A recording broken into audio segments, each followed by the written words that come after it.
Hello friends, welcome to my channel. আজ আমরা এখানে ইন্ডিয়ান কনস্টিটিউশন বা পলিটি থেকে টপ লেভেলের এমসিকিউ প্রশ্নোত্তর আলোচনা করব। আমরা একটা 1000 এমসিকিউ সিরিজ শুরু করেছি, যেটার আজ আমরা এখানে সেকেন্ড ক্লাস করাবো। আর প্রত্যেকটা প্রশ্ন একটু টপ লেভেলের, এবং সেই জন্য WBCS যে আগামী মেন এবং প্রিলিমস এক্সাম রয়েছে তার কথা মাথায় রেখে সিরিজটি নিয়ে আসা হয়েছে। তোমরা যদি রেগুলার এই সিরিজের প্রত্যেকটা ভিডিও পেতে চাও, অবশ্যই চ্যানেলটিকে সাবস্ক্রাইব করে নোটিফিকেশানে বেল আইকনে তোমরা প্রেস করবে, তাহলে যখনই আমরা এখানে ভিডিও দেব তোমাদের কাছে নোটিফিকেশান পৌঁছে যাবে। তাহলে আজ আমরা এখানে শুরু করছি কোশ্চেন নাম্বার 31 থেকে। The nationalist demand for a constituent assembly was for the first time considered by the British government through indirectly and with reservation in the. তাহলে গভর্নমেন্ট অফ ইন্ডিয়া, সেই সময় যে ব্রিটিশ গভর্নমেন্ট ছিল, তারা একটি indirectly constituent assembly গঠনের প্রস্তাব নিয়ে এসেছিল। সেটা কোন সময়? সেটা হচ্ছে অগাস্ট অফারের সময়। Question number 32. Which of the following was adopted from the Maurya dynasty in the emblem of Government of India? Government of India Maurya সাম্রাজ্যে যে এমব্লেমটাকে গ্রহণ করেছে সেটা হচ্ছে 4 লায়ন্স, যেটাকে আমরা কি বলি? অশোক স্তম্ভ। তাহলে এটা মৌর্য যুগের, আর এটা অশোকের স্তম্ভ যিনি বানিয়েছিলেন, সেটা এখন আমাদের বর্তমান ভারতের এমব্লেম অফ ইন্ডিয়া বা গভর্নমেন্ট অফ ইন্ডিয়ার একটা emblem. Question number 33. The Office of Governor General of India was created by. Governor জেনারেলের যে অফিসটা প্রথম ক্রিয়েট করা হয়েছিল কোন অ্যাক্টের মাধ্যমে? সেটা হচ্ছে government of India act 1858। Question number 34. Who among the following is known as the father of the Indian Constitution? ভারতীয় সংবিধানের জনক কাকে বলা হয়ে থাকে? তিনি হলেন doctor B.R. Ambedkar. Question number 35. When did Mr. Attlee, Prime Minister of England, announce the transfer of power to the Indians? প্রথম কখন যে ইংল্যান্ডের প্রধানমন্ত্রী অ্যানাউন্স করেছিলেন ভারতের হাতে ক্ষমতা দেওয়ার, হস্তান্তরের কথা তিনি কখন ক্ষমতা হস্তান্তরের কথা তিনি বলেছিলেন, মানে কখন, কত তারিখে তিনি হস্তান্তর করবেন এ কথা জানিয়েছিলেন? সেটা হচ্ছে জুন 1948। যদি আমাদের ভারতীয়দের প্রচেষ্টা না থাকতো তাহলে হয়তো আমাদের দেশ জুন 1948-এ স্বাধীন হতো, প্রায় 1 বছর পর। তা সেটা কখন হলো? আগস্ট 1947-এ। কিন্তু অ্যাটলি যেটা ঘোষণা করছিলেন সেই তারিখটা হচ্ছে June 1948। Question number 36. Who proposed the preamble before the drafting committee of the constitution? যে ভারতের সংবিধান আছে, সেই সংবিধান রচনা করা হচ্ছে, সেখানে একটা প্রিয়েম্বেল বা প্রস্তাবনা নিয়ে আসা উচিত, এই যে বক্তব্যটি ড্রাফটিং কমিটিকে কে বলেছিলেন? তিনি হলেন জওহরলাল নেহেরু। আর প্রিয়েম্বেলকে কি বলা হয়? দ্য সোল অফ দ্য যেটা প্রিয়েম্বেলকে কি বলা হয়ে থাকে?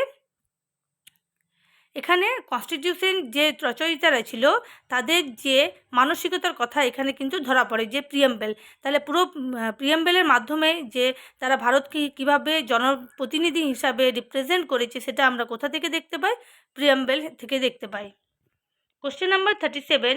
Which of the following is correct regarding the Indian Constitution? Indian Constitution সম্পর্কিত কোন তথ্যটি সঠিক? It is completely based on British Constitution. এটা কি পুরোপুরি ব্রিটিশ সংবিধানের থেকে নিয়ে আসা হয়েছে? It is made only on the basics of government of India act 1935। এটার কিছু বেসিক জিনিস 1935-এর সংবিধান থেকে বা অ্যাক্ট থেকে নিয়ে আসা হয়েছে। It is a mixture of several constitution. এটি বিভিন্ন দেশের সংবিধানের মিশ্রণ। It is original. এটা শুধুমাত্র নিজেরাই ভারতীয়রা তৈরি করেছে। তাহলে তোমরা যারা রেগুলার পড়াশোনা করছো তারা নিশ্চয়ই জানো যে এটা হচ্ছে বিভিন্ন দেশের সংবিধান থেকে নেওয়া হয়েছে। আমরা এর উপর একটা ডিটেলস ভিডিও দিয়েছি, কনস্টিটিউশনের যে বিভিন্ন পার্টগুলো কোথা থেকে নেওয়া হয়েছে। তোমরা যদি দেখতে চাও ডেসক্রিপশান বক্সে যে আমাদের ইন্ডিয়ান পলিটির যে ইয়েটা আছে, প্লেলিস্ট রয়েছে, সেখান থেকে তোমরা দেখে নিতে পারো। Question number 38. Match the following. Government of India act 1919। Government of India act 1919-এ কী নিয়ে আসা হয়েছিল? সেটা হচ্ছে দেখো ডায়ার্চিটা প্রথম কখন নিয়ে আসা হয়? দ্বৈত শাসন, সেটা হচ্ছে 1919-এর অ্যাক্টে। গভর্নমেন্ট অফ ইন্ডিয়া অ্যাক্ট 1935, এটা প্রথম কখন নিয়ে আসা হয়? এটা প্রথম নিয়ে আসা হয়েছিল প্রভিন্সিয়াল অটোনমি হিসেবে, মানে এই যে প্রভিন্সিয়াল একটা অটোনমি দেওয়া উচিত প্রত্যেকটা রাজ্যকে বা প্রদেশগুলোকে, সেটার সম্পর্কে বলা হয়েছিল 1935-এর অ্যাক্টে। মিন্টো মডেলের রিফর্মস, এখানে কি হয়েছিল? সেপারেট একটা ইলেকট্রোডের কথা বলা হয়েছিল, যে মুসলিম হিন্দু এদের জন্য সেপারেট একটা ইলেকট্রোড ব্যবস্থা গ্রহণ করা উচিত। ক্যাবিনেট মিশন প্ল্যান, সেটা এসেছিল কনস্টিটিউয়েন্ট অ্যাসেম্বলি যে গঠন করা হয়েছিল ক্যাবিনেট মিশনের প্ল্যান অনুযায়ী। তাহলে এখানে অপশন ডি হবে right answer. Question number 39, the amendment procedure laid down in the Constitution of India is on the pattern of। তাহলে অ্যামেন্ডমেন্ট যে প্রসিডিওরটা, যে সংবিধান সংশোধনের প্রক্রিয়াটি, সেটা কোথা থেকে নিয়ে আসা হয়েছে। তাহলে এখানে তোমরা বুঝতে পারছো যে ভারতের সংবিধানের বিভিন্ন পার্টগুলো বিভিন্ন দেশ থেকে নেওয়া হয়েছে, আর এটা নেওয়া হয়েছে সংবিধান সংশোধন পদ্ধতিটি নেওয়া হয়েছে কনস্টিটিউশন অফ সাউথ আফ্রিকা থেকে। Question number 40, the first session of the constituent assembly was held in. ভারতীয় সংবিধানের যে অ্যাসেম্বলি বা সংবিধান সভার প্রথম অধিবেশন কোথায় হয়েছিল? সেটা হয়েছিল নিউ দিল্লিতে। আর তোমরা আমাকে কমেন্ট সেকশনে জানাবে ভারতের যে জাতীয় কংগ্রেস হয়েছিল গঠন, সেই জাতীয় কংগ্রেসের প্রথম অধিবেশন কোথায় হয়েছিল আর তার সভাপতি কে ছিলেন। কোশ্চেন নাম্বার 41, অবশ্যই আমি তোমাদের ভিডিও শেষে সেটার উত্তরটি বলে দেবো। Question number 41, who among the following was the chairman of the Union Constitution Committee of the Constituent Assembly? তাহলে ইউনিয়ন কনস্টিটিউশন কমিটির যে বা কনস্টিটিউশন অ্যাসেম্বলির কে ছিলেন, চেয়ারম্যান কে ছিলেন? জওহরলাল নেহরু। অর্থাৎ যে কেন্দ্রীয় কনস্টিটিউশন অ্যাসেম্বলি এবং যে কনস্টিটিউয়েন্ট অ্যাসেম্বলি দুটোরই চেয়ারম্যান ছিলেন Jawaharlal Nehru. Question number 42, who among the following was not a member of the Constituent Assembly? এনাদের মধ্যে কে সংবিধান সভার সদস্য ছিলেন না? তিনি হলেন লোকনায়ক জয়প্রকাশ নারায়ণ। বাকি যে সর্দার বল্লভভাই প্যাটেল, আচার্য জে.বি. কৃপালিনী আর কে মুন্সি, এরা প্রত্যেকেই কনস্টিটিউয়েন্ট অ্যাসেম্বলির সদস্য ছিলেন। আমরা এর উপরেও একটা ভিডিও দিয়ে রেখেছি, যারা দেখোনি তোমরা সেখান থেকে দেখে নিতে পারো। Question number 43, which among the following is are the features of A federal state? Federal স্টেটের যে নিয়ম বা ব্যবস্থাটা কীরকম হয়? The powers of the central and the state government R clearly laid down. তাহলে এখানে কেন্দ্র এবং রাজ্য দুটো স্তরেরই কী হচ্ছে, যে তার ক্ষমতাটা পরিষ্কারভাবে বোঝা যায়। It has an unwritten constitution select, আর এটা বলা হয়েছে এখানে কোনো লিখিত সংবিধান নেই। তাহলে এখানে অপশান এ হবে রাইট আনসার। এই যে লিখিত সংবিধানের সঙ্গে ফেডারেল স্টেটের কিন্তু কোনো সম্পর্ক নেই। সে দেশের সংবিধানটা লিখিতও হতে পারে বা অলিখিত হতে পারে, কিন্তু যেখানে কি বলা হচ্ছে যে সেন্ট্রালের পাশাপাশি স্টেটের গভর্নমেন্টেরও একটা ক্লিয়ারলি বোঝা যায় বা দায়িত্বগুলো ভাগ করা থাকে, তাকে বলা হচ্ছে federal state.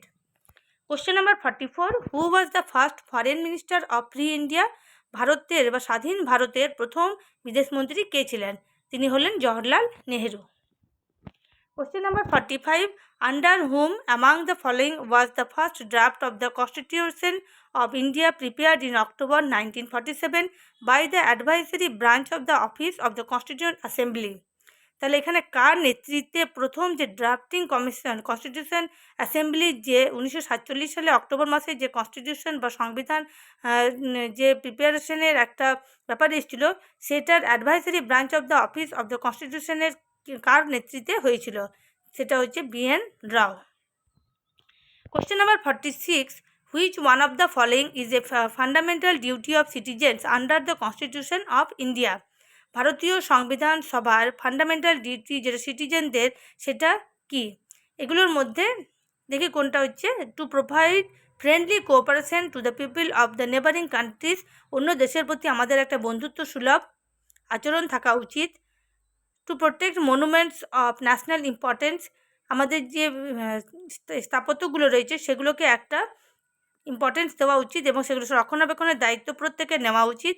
Two defend the country and render national service when called upon to do so, আমাদেরকে যখনই দেশের প্রতি আমাদের কোনো কর্তব্য পড়বে বা দরকার পড়বে তখন আমাদেরকে সেটা করা উচিত। To know more and more about the history of India, আমাদের ভারতবর্ষকে বেশি বেশি করে আরও জানতে হবে ভারতের ইতিহাস। তাহলে দেখো উপরের দুটো হচ্ছে আমাদের ডিপিএসপির আন্ডারে পড়ে বা যেটা আমাদেরকে বলা হচ্ছে নির্দেশমূলক নীতি। আর এখানে সি নাম্বারে যেটা রয়েছে যে আমাদের প্রত্যেকের কর্তব্য দেশের জন্য নিজেদেরকে উৎসর্গ করা, সেটাই হচ্ছে কি আমাদের এখানে মৌলিক কর্তব্য। Question number 47, the first effort and at drafting A Dominion status constitution for India was made in response to the, তাহলে যে ডোমিনিয়ন স্ট্যাটাস কনস্টিটিউশনে রয়েছে ড্রাফটিং কমিটি কীভাবে বা কোনটার সময় প্রথম এটার রেসপন্স করেছিল, সেটা হচ্ছে Simon commission. The first effort at drafting A dominion status constitution, ভারতের একটা ডমিনিয়ন স্ট্যাটাস কনস্টিটিউশন হওয়া উচিত সেটা প্রথম মনে করা হয়েছিল সাইমন কমিশনে। Question number 48. The Constitution of India divided the states of India in categories A, B, C and D in the year 1950. তাহলে in this context which of the following statement is correct? তাহলে এখানে বলা হয়েছে ভারতীয় সংবিধানকে বিভিন্ন স্টেটে divided the states of India, এখানে ABCD ক্যাটাগরিতে ভাগ করা হয়েছিল 1950 সালে, সেগুলো আমরা একবার দেখব। The chief commissioner was the executive head of category A states, তাহলে এ স্টেটের কে থাকবে চিফ কমিশনার, তারপরে হচ্ছে রাজপ্রমুখ, তারপরে হচ্ছে গভর্নর, আর সবশেষে এক্সিকিউটিভ হেড অফ ক্যাটাগরিসে রয়েছে সি এবং ডি।